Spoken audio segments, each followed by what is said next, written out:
Palestine being bombarded like it's a trash can. Media is a lie, controlled by an evil plan.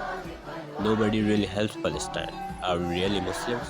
I think the Prophet said, Muslims are brothers, man.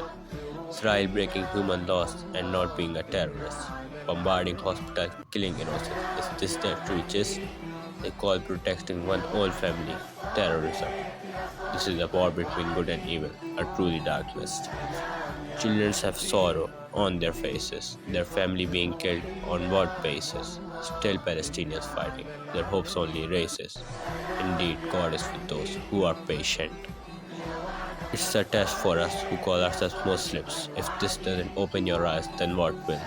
One dua is all you need to rinse. Bigger war awaiting us, this is just a glimpse. It's been a massacre, but we are built to fight.